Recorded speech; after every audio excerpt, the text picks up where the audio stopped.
Now, listen to this very carefully. In order for any of God's creatures to have true, not your free will, but true free will, one must be able to have absolute control. No questions asked. Absolute control, listen, over all circumstances. Does God have absolute and total control over all circumstances? Yes. Do you? No. Strike one. And not only that, not only the consequences, you must also have control over the resulting consequences. In other words, if I make a determination to put my hand on fire, this is fire. Put my hand there. I get to say whether or not the fire will burn me. I can say, no fire, you are not going to burn me. No sexual immorality, I'm not going to obtain some sexual disease. No murderer, I'm not going to go to jail. I'm not going to get exposed. No thief, I'm not going to get arrested. No. You got absolute, total control over the results of that decision that you made. Let me give you an example that I give all the time. Let's say you go up, and this is a 30-story building. And you, my friend, come up here and you say, hey, I'm going to use my free will to do a skydive down here, and this is the ground.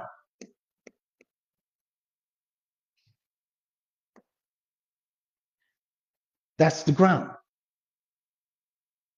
When I step off, God says gravity is going to take me down. Your free will says no. When I step off, I'm going to get whatever result I determined to get.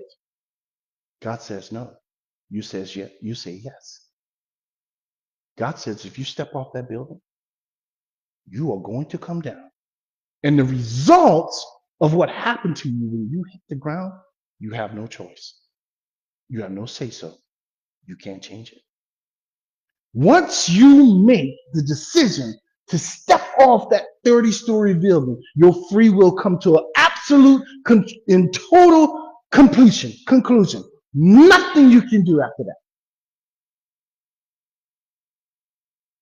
If you were the Solomon with true free will, you don't even have to begin to descend. You can walk on the wings of the wind. That's what the scripture says about God. He can call a cloud and use it as a chariot. Can you? No. You see? Free will says if you step off, you can control what will happen to you after you make that first decision. No, friend. After you make a decision, it's over. You have no control after that.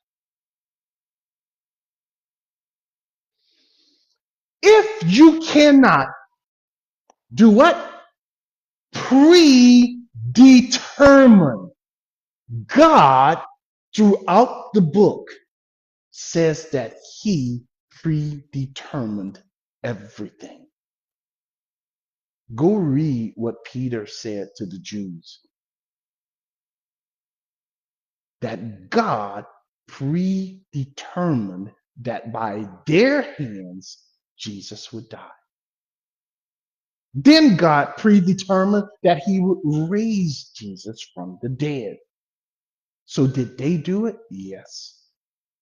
Why did they do it though? They did it because God predetermined that those people would do it. The exact same people that did it, God put them there. Why didn't he have somebody who's living today be the person that did it? Because God said, no, no. I chose those people to do it. Judas could have been born anytime. God says, no. He says Judas was the son of perdition because he was appointed. See, friend, you don't have free will. You think you do, but you don't. If you cannot predetermine what? The conditions, then determine the state of the affairs of those conditions. Then control the outcome. So you need to do three things. You need to predetermine the conditions. You need to determine the state of the affairs of those conditions. Then you need to control the absolute outcome, and it must come about exactly how you predetermined that it would. God does. Then you, my friend, do not have true free will. You don't have it. Even if you think you do, doesn't matter. You don't have it. What you have, what kind of will do all, not some, believer, unbeliever, holy angels or demons, what kind of wills do each one of us have? We have what God says is a preset. Who preset it? The sovereign one. The one who says, I have no equal. The one who says, I'm not sharing my glory with some creature that I created. Your free will or your will is limited. You have a limited will.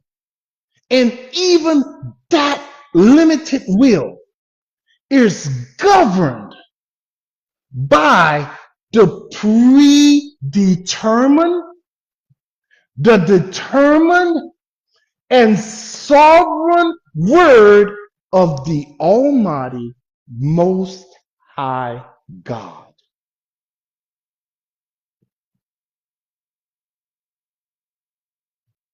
Who upholds and works. How many things? All things. After the counsel of his own will, to the praise of his own glory.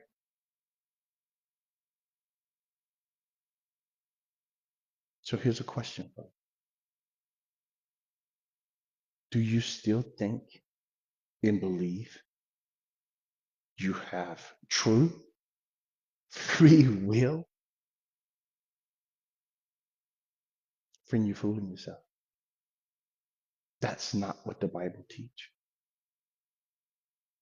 You have to be sovereign in order to have true free will. And according to the scriptures, there's only one. One what? One sovereign God.